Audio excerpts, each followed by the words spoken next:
Humberto Cárdenas, soy mecánico eléctrico aquí en el departamento de Fleet Management. Estamos en la instalación de este carro que va a ser para estar en el museo del departamento de policía con las luces tipo B, Vector, marca Vector, que esas fueron instaladas en 1998 y ahora instaladas en este carro. Es un Crown Victoria 2003.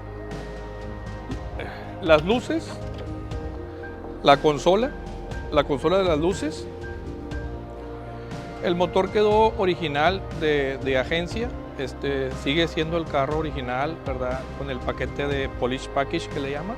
La pintura es nueva, le pusieron llantas nuevas, copas nuevas, rines nuevos, los focos son nuevos, la parrilla, las calcamonías son de 1998.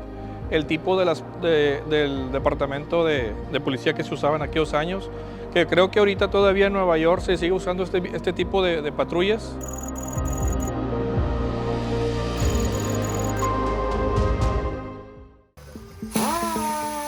My name is Luis Guerra.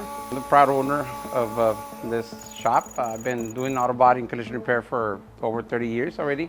So the project that was proposed was to restore as much as possible 1989 LTD Crown Victoria, which is the choice of car that was used as a unit for the LPD. This was an actual unit.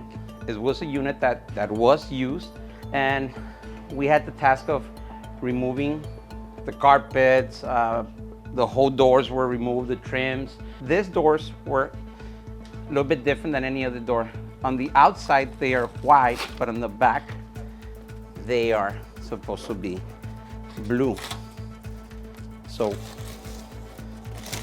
on the inside, you can see the actual color. Body work was done to the whole hood. It was taken down all the way to bare metal to assure that the paint sticks for the longest time. I hope it brings good memories to them. The idea is that it may look exactly the way it used to look.